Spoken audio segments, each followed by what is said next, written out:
जय श्री कृष्ण मित्रों। आज આપણે બનાવીશું ગુંદા અને કેરીનું ખાટું અથાણું।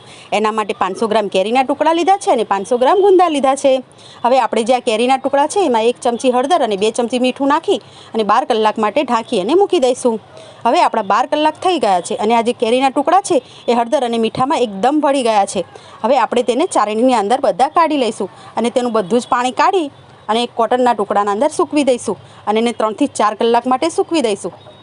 હવે જો 3-4 કલાક થઈ ગયા છે અને આપણા કેરીના ટુકડા એકદમ સુકાઈ જવા આવ્યા છે।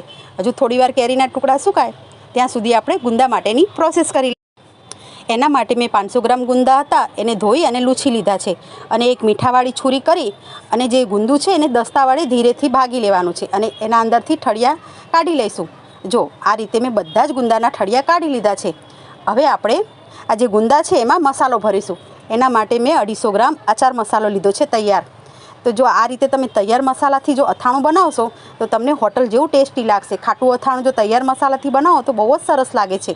आ रीते जो बधा ज गुंदाने भरी लेवाना छे अने जो आ बाजू आपणा जे केरीना टुकड़ा छे ए पण एकदम सुकाई गया छे। आम दबाईए अने जो अंदरथी पाणी ना निकळे तो आपणा गुंदा अने केरीना अथाणा माटेना टुकड़ा कम्प्लीट तैयार छे। हवे आपणे टुकड़ा अने गुंदाने बेयने मिक्स करी लईशुं अने जे वधेलो जे अचार मसालो हतो ए पण अंदर उमेरी दईशुं અને આ બાજુ જે આપણે 500 ગ્રામ તેલ ગરમ કરીને રાખ્યું હતું એ ધીરે ધીરે અંદર ઉમેરીશું। બધું તેલ નથી નાખવાનું, જેટલું અથાણું ભેળવાય એટલું નાખવાનું છે અને બાકીનું તેલ અથાણું બરણીમાં ભરીએ એ પછી નાખવાનું છે।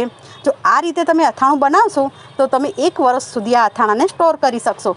અને જો મારી આ વિડીયો તમને ગમ્યો હોય તો મને લાઈક કરજો, શેર કરજો અને સબસ્ક્રાઈબ કરજો। થેન્ક યુ મિત્રો।